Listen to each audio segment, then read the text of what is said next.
Hammaga assalomu alaykum. Taksist voqeasini hamma o'zi ko'rib bo'ldi. Men u haqida gapirmoqchi emasman. Uni qonun o'zi hal qilib qo'yadi. Bizda qonun ustuvor har doim. Lekin bitta narsa meni juda ham qo'rqityapti. Ayol kishi, mana tasavvur qilinglar. Agarda shu bolani o'zini himoya qilish uchun videosi bo'lmaganida nima bo'lgan bo'lardi? Hammamiz ayol kishini yonini olib, uni tarafdori bo'lib, shu bechora taksist bolani juvorming qo'rgan bo'lardik. Hattoki o'sha qamalib ham ketgan bo'lardi 100%. Baxtiga o'zini himoya qilish uchun video olgan ekan. Nima demoqchiman?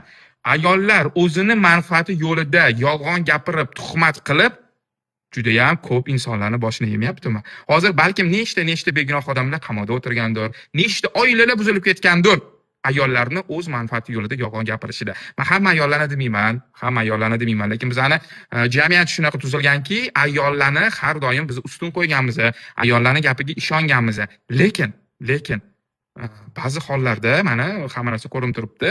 Ayol kishi o'zini manfaati yo'lida yolg'on gapirsa, nimalarga olib kelishini qaraydi. Yaxshiyamki shu taksistni o'zini himoya qilish uchun videosi bo'lgan ekan. Sizlarning fikringiz menga juda ham qiziq bu narsa haqida kommentariyada yozinglar. Men hayp qilish niyatim yo'q. Menga vobshe qiziq emas. O'sha blogerlar tanimaganman, tanimayman ham. Alloh nima deydi, kifoya qilsin. Hammasini nima deydi, o'zini anaqasi bo'ladi, jazosi bo'ladi. Lekin ayol kishi yo'q joydan tuhmat qilib bitta odamni sal qolsa, juvarming bo'lib qamatib yuborardi. Shu narsa meni juda ham qo'rqityapti.